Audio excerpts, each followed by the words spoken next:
Pemirsa, di dunia digital kita mengenal istilah algoritma, sebuah urutan langkah untuk mencapai tujuan. Sebuah pola yang menentukan apa yang kita lihat dan apa yang kita dapatkan. Namun, sadarkah kita bahwa hidup pun memiliki algoritmanya sendiri? Mengapa ada jalannya yang terasa begitu terjal, meski sudah berjuang? Sementara yang lain juga mungkin nampaknya begitu tenang di tengah badai. Bukan tentang seberapa cepat kita berlari, tapi tentang kemana hati kita kembali. Malam hari ini Q&A akan kembali menghadirkan sosok inspiratif, sosok yang perjalanannya penuh lika-liku menuju jalan dakwah yang menyejukkan. Kini ia dikenal luas sebagai pendakwah dengan pendekatan reflektif dan relevan dengan algoritma kehidupannya sendiri. Inilah bintang tamu Q&A kita, Ustadz Dennis Lim. Kita berikan tepuk tangan yang paling meriah. Silakan. Mana biar aneh. Ustaz. Dipersilakan duduk, Iya, Ko Dennis. Tepuk tangan lagi, teman-teman. Sehat ya, Anak. Apa kabar?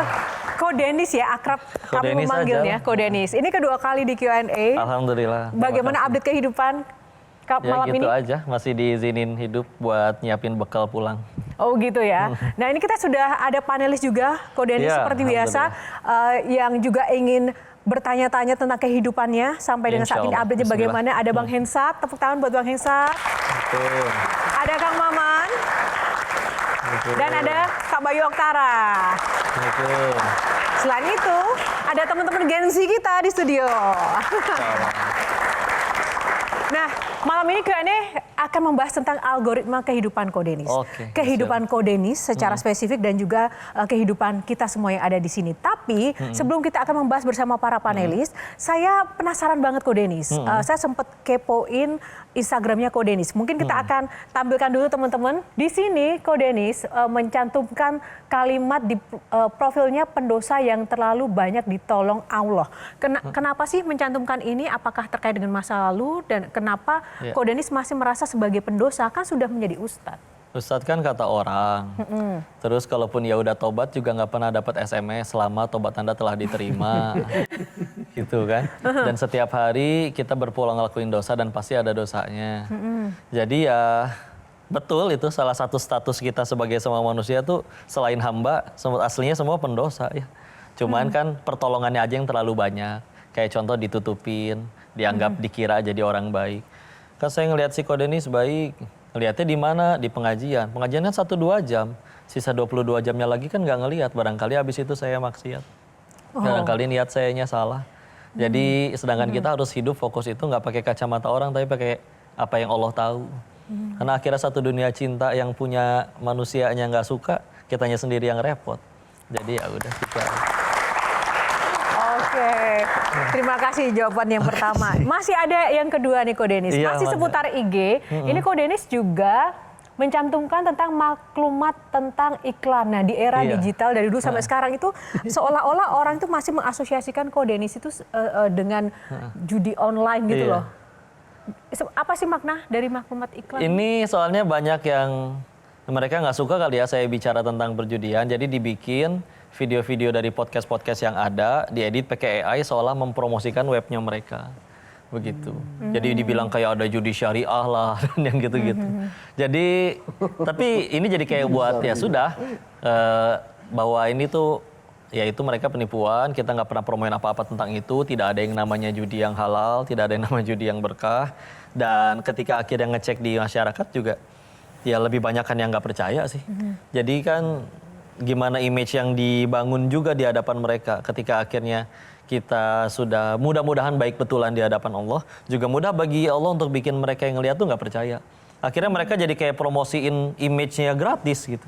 Di saat orang lain bela-belain ngelakuin sensasi untuk lebih dikenal, ini gara-gara mereka bikin iklan fitnah judi online yang seolah dipromokan oleh Ko Dennis dan dia sampai berbayar, ya orang jadi makin tahu oh si Ko Dennis ini siapa. Jadi lebih mudah akhirnya untuk nyampein dakwah.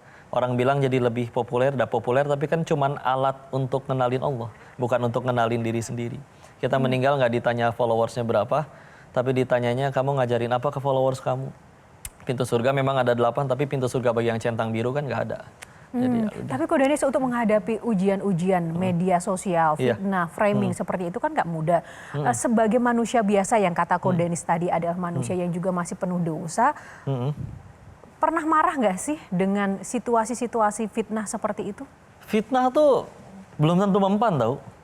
Keempat imam mazhab pernah difitnah. Imam Abu Hanifah, Imam Malik bin Anas, Imam Muhammad bin Idris Asy-Syafi'i, Imam Ahmad bin Hambal. Tapi ada satupun orang yang benci mereka? Enggak ada. Kita sholat aja ngikutin mazhab mereka.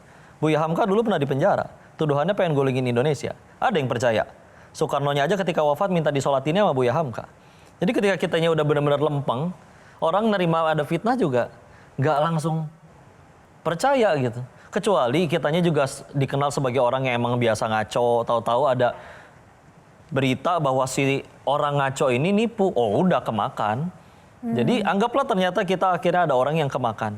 Terus emang kenapa mulut orang kan nggak laku, kan surga kita nggak di mulut orang, surga kita di Allah.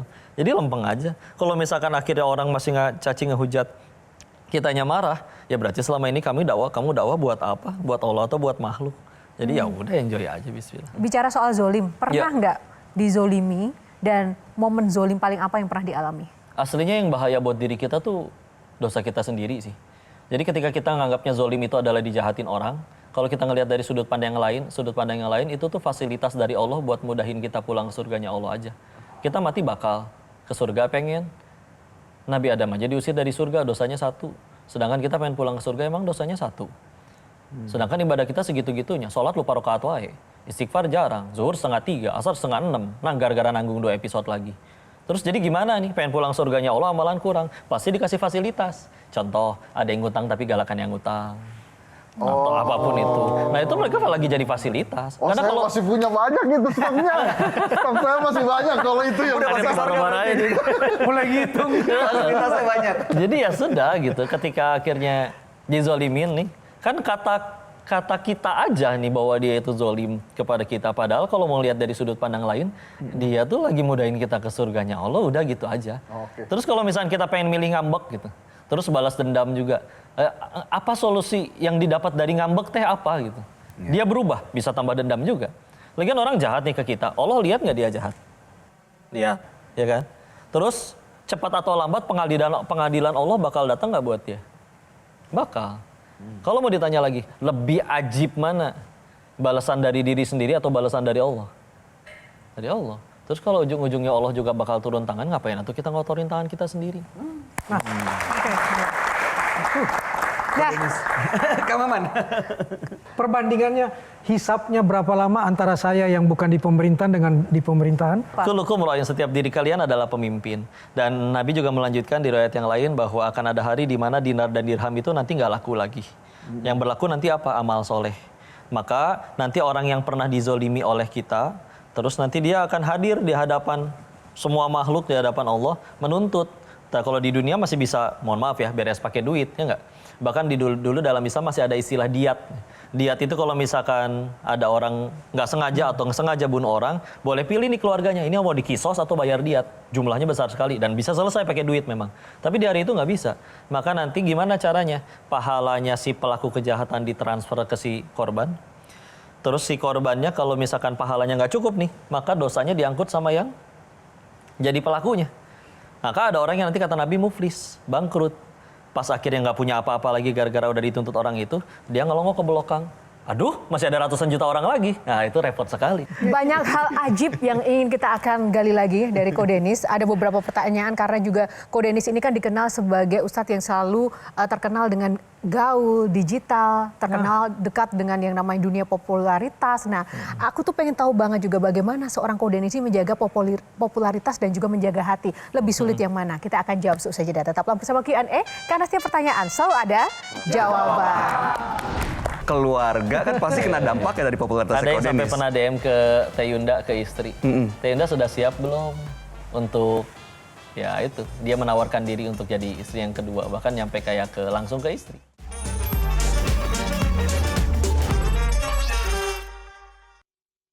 Jelajahi cara baru mendapatkan informasi. Download Metro TV Extend sekarang.